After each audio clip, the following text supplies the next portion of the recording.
Okay, so today I wanted to talk about an article from the National Post titled "Majority of John Iveson, Majority of Canadians are feeling politically homeless. Poll finds." So let's get into it here.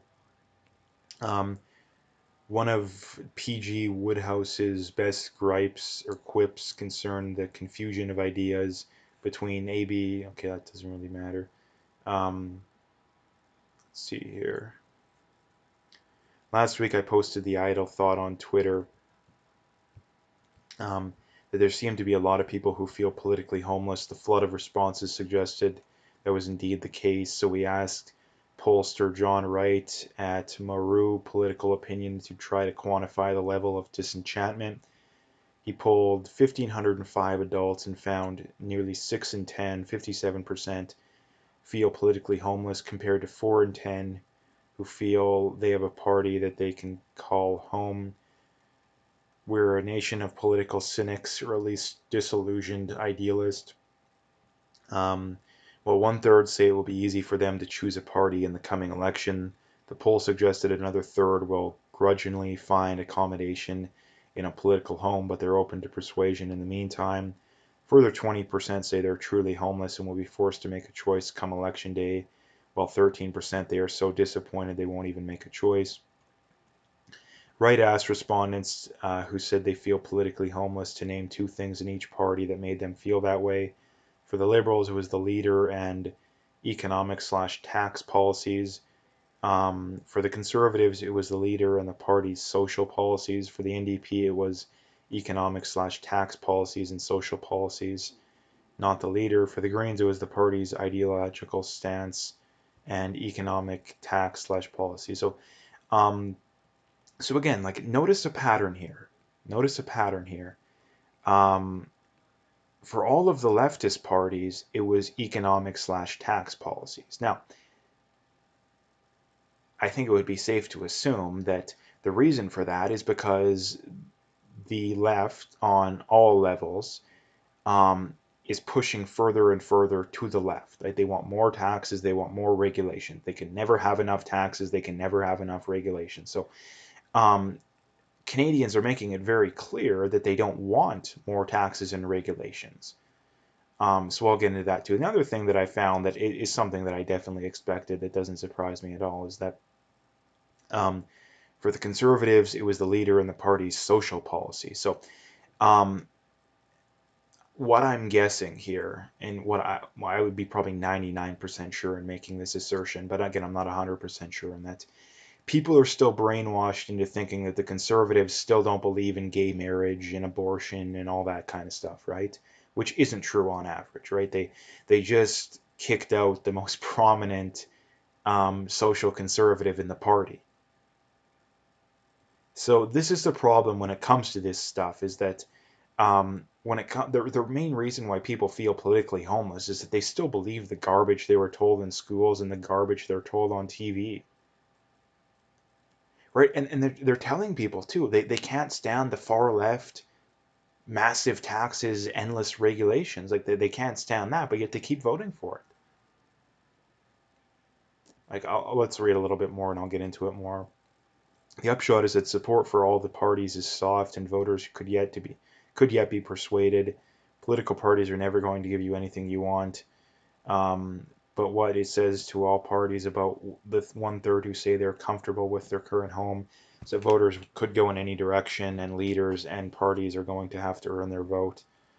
The poll gives no sense of where the spectrum of the greatest dissatisfaction is, but it seems a fair bet to suggest that it is a gaping chasm in the center between a Liberal Party fixated on identity politics and a Conservative Party more focused on its internal divisions than on winning over new voters.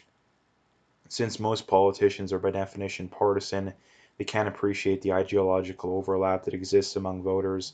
In the US, that overlay has shrunk in recent years as political estrangement was taken to extremes during the Trump years. Polarization warped perspectives and created deep social divisions.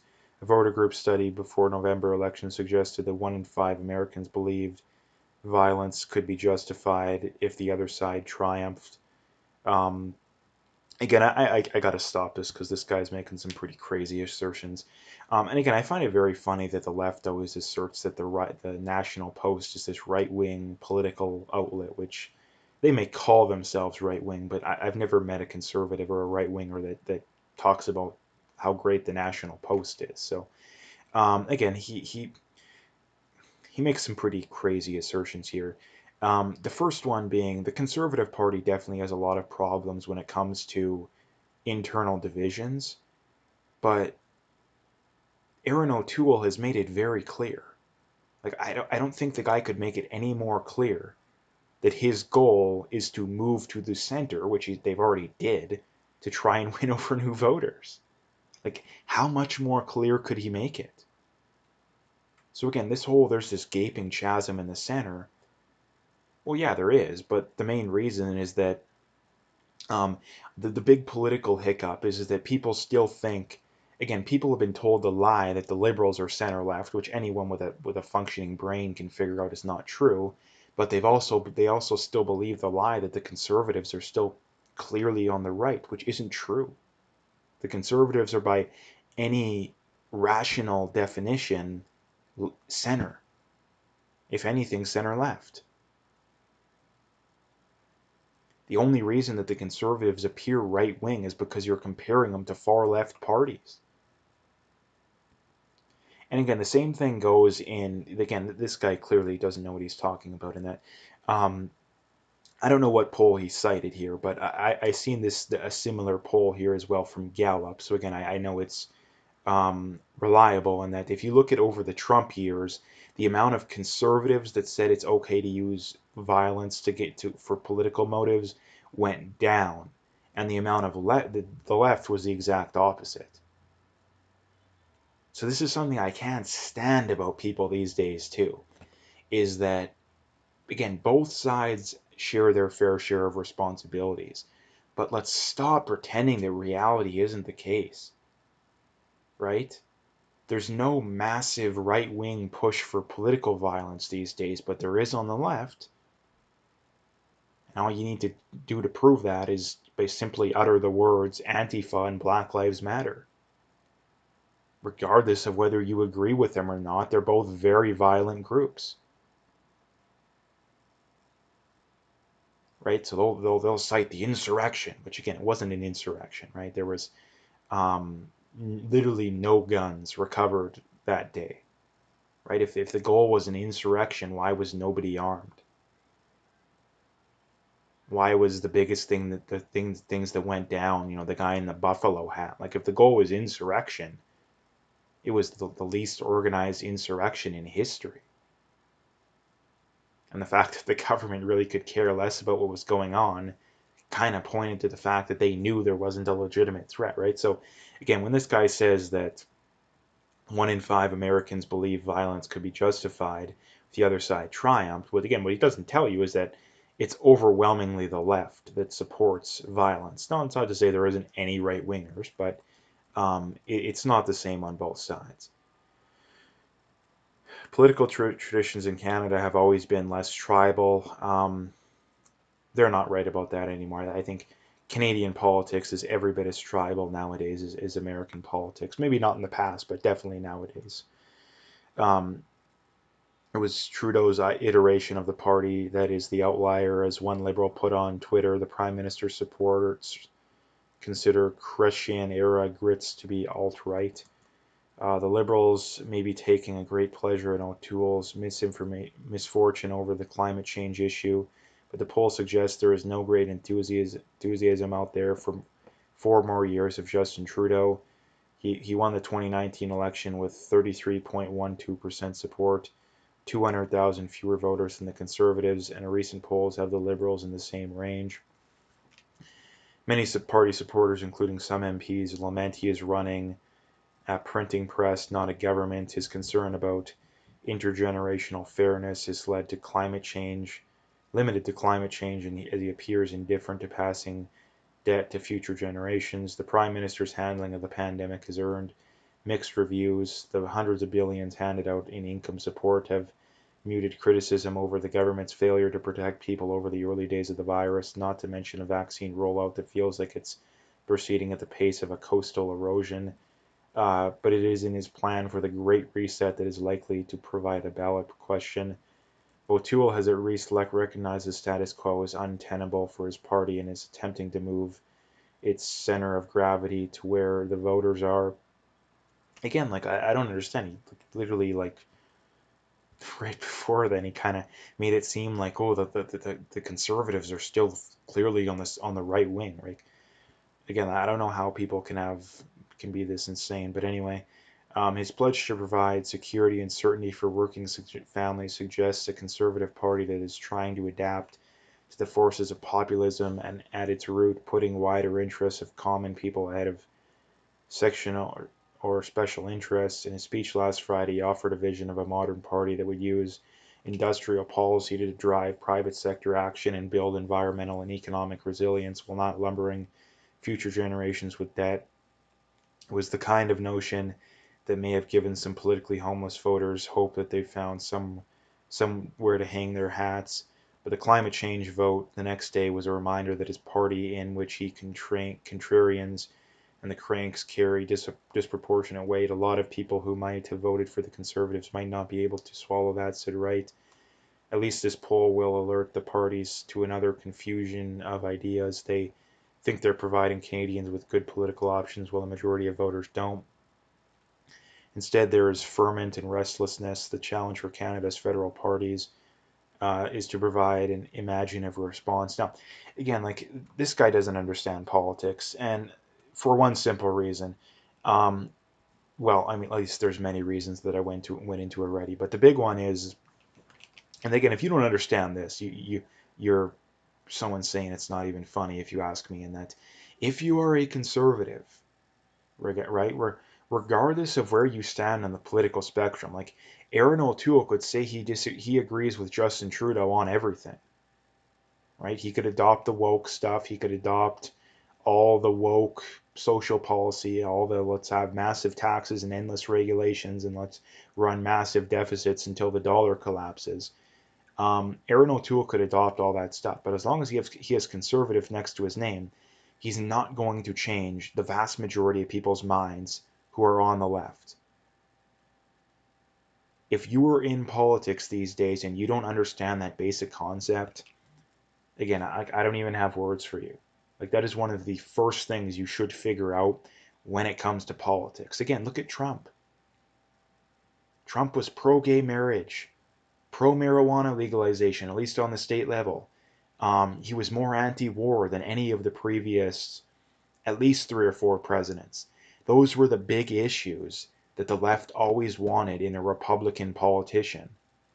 Right under the Bush years, it was oh, if and same goes for when Romney and McCain ran, right? It was oh, we just want a guy that's he's pro gay marriage, he's not so out there on social policy, he's not so pro war, um, and even towards the end there, pro marijuana legalization. Trump had all of those things. Trump was even further to the left than basically every Democrat pre-Obama, or even at the time. Well, Trump was even further to the left on social policy when he got elected than Obama was when he got elected. But yet, look at what the average leftist opinion of Trump is. They hate the guy. They hate him more than ever. They hate him more than George Bush, to be honest. So again, like when it comes to politics, people, like I don't understand why this is so hard for people. If you're a conservative, there's nothing you can do to please the average leftist. There's nothing you can do. And again, I don't know where this poll was done, but if it included any significant percentage of people from the West, namely Alberta and Saskatchewan, the reason why people from Alberta and Saskatchewan are so mad right now is that the Conservatives have moved to the left. I don't know why there is still a debate on this. Like how anyone can still argue that the Conservatives are as to the right as they were under Harper or at any point before that is absolutely and utterly insane, right? Like just because again, like it's the same thing too. Like because Aaron O'Toole doesn't want to destroy the economy so we can reduce carbon emissions by 1%, that means that he's denying climate change. Like no, how insane can you be to suggest otherwise? Like that's the standard that we have these days, that if you don't want to put hundreds of thousands of people out of work, tax the living you know what out of them in a veiled attempt to marginally reduce carbon emissions, then that means you deny climate change? Like, what planet do we live on? Right? So the reality of, like, this is very easy to point out. Like, let's just, where should we start? Let's start from the right. The reason why right wingers are mad right now is that there's no right wing party that is representing them in the House of Commons or even at the provincial level. I mean, there's maybe a handful of provincial politicians that are actually decent, and maybe a handful of federal ones, but you can probably count them on one or two hands, right? So the reason why people who are actually conservative are mad right now is that I mean, there's the PPC, there's the Wexit parties. Yeah, I understand that, but they don't have any federal or provincial seats, right? So that's why the right wingers, the true right wingers, are mad. Um, the centrists are mad, I think, because the majority of centrists, they, at least the ones I've talked to, right, they tend to have like this, I don't even know the best way of putting it, but they kind of have this like self-aggrandizing way of going about things, that it's, they I don't know, they kind of feel like superior, and that, oh, I don't support either party. Both parties have their issues, right? Um, but the reason they feel politically homeless, I think, is that there is a party for them. It's the conservatives. The conservatives are as centrist can possibly be these days. But yet the majority of these people still believe the lies from the mainstream media and from public schools and universities, that the conservatives are still far right or even right wing. They're really not. So that's why the centrists are in. And I think a lot of these centrists too, the majority of people that claim to be centrists, they tend to actually be leftists who don't want to say they're leftists. That's another thing I've noticed too. Like they really want to vote left, but whether they do or whether they don't is really besides the point. And they know that the liberals are far left, the NDP and the Greens are even further left. So that's, I think, why they feel politically homeless. And I think why the traditional left wingers feel politically homeless as well is that um, they just want, like how the liberals were run like 10, like 20 years ago, right? They maybe want slightly higher taxes and regulations, but not to the point to where it's crippling the economy and it's crippling people's ability to get by. And the other thing too is that the vast majority of people don't agree with the woke stuff. Even the majority of leftists, I don't even think agree with the woke stuff. Right? When it came to the left, the biggest sticking point was um, NDP. It was economic tax policies and social policies. The Greens, it was its ideological stance in economic slash tax policies. The Liberals, it was the leader and economic slash tax policy. So when it comes to the leftists, the one thing people are saying is that people clearly don't like Justin Trudeau. I think that that's very clear. Justin Trudeau is a really bad leader. Like the guy, even amongst leftists, like the ideal leftist leader is someone who's more well spoken than Justin Trudeau, and someone who, I mean, I think the blackface stuff really hurt him, like, and that kind of stuff as well. I think the his past as well, the allegations, whether they're true or not, I think that kind of reigns over him as well. But again, the one thing, like I brought up at the start of the video, the one thing that everybody mentioned for the leftist parties was their economic slash tax policies. People are making it very clear that they don't want these. What I think is the case is that they don't want more taxes and more regulations. Maybe in certain areas, but as a whole, they don't. So why is that something that every single, even the conservatives, like where's Aaron O'Toole saying, "Oh yeah, I'm gonna cut taxes"? No, he's not saying that. Maybe that is what he wants to do, but he's definitely not advertising it. Right? When it comes to the NDP, it's the social policies, right? So again, people are making it very clear that they don't want the woke stuff. For the Greens, the ideological stance, I think it's people are making it very clear that the majority of people clearly care about climate change, but that's not because it's actually a thing. It's because they're brainwashed by the media and public schools. But I think the one thing the majority of people are making it very clear on is that there can be a middle ground. There can be ways to address climate change. Again, whether you agree with it or not, I think it's absolutely and utterly insane, but that's besides the point. There can be a middle ground. We can address climate change without taking thousands of dollars from the average working person every year and putting into the hundreds of thousands of people out of work. And if you think there's no middle ground, again, it just shows just how insane you are, right? So at the end of the day, in a nutshell, I think the only people that are sad, well, here's the thing. The other group of people I didn't bring up also are the far left, right? The people that are far left that even would admit they're far left. Why are they so disappointed? Well, this one's very clear as well, in that these people have made it very clear, and that they don't think there's anyone far left enough for them.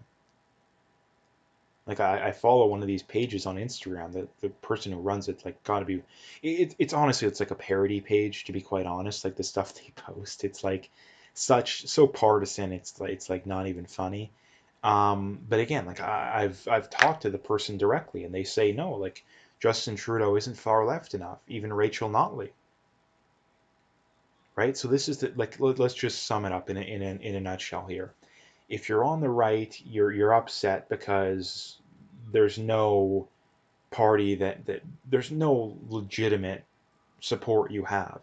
And the other big thing when it comes to the right is that even if you did get support, right? Let's just say the conservatives did become actually conservative again, they wouldn't win, because the problem with the conservatives is that they seem to be able to have to, if they their choice seems to be, do we go for trying to pick up seats in the GTA and alienate the West, or do we worry about the West and by default have the Liberals pick up those seats in the GTA? Like it's a lose-lose scenario for the Conservatives. So that's the problem when it comes to the Conservatives, is that basically that's their problem. If you're center right, you probably vote Conservative. If you're centrist, again, um, they still believe, most of them at least, still believe the garbage and the lies that the Conservatives are still clearly on the right, which is why they feel homeless. And again, they know, whether they'll admit it or not, that the leftist parties are all far left. Um, and if you're on the left, well, the Liberals would traditionally be your party. But again, like I say, people want, they want what the Liberals are bringing, but not to the extent they're bringing it. They may want more taxes and um, more regulations than the Conservatives want, but not nearly to the extent that the Liberals are pushing. They may want a little bit of the woke stuff, but not nearly as much as the woke stuff as they're pushing. Another thing the vast majority of Canadians want is less immigration, and that's something that literally none of the major parties are pushing, right? And again, if you're far left, people can never get far left enough, right? So that is why people are upset in a nutshell, right? So anyway, that's what I wanted to bring up today. If you like the video, make sure you hit that like and subscribe if you haven't already. Make sure you check out those links below. Follow me on those other platforms if you haven't already. If you want to donate, you can do that as well. Again, I would very much appreciate whatever support I can get, but at the very least, just check out those links and stay tuned for more.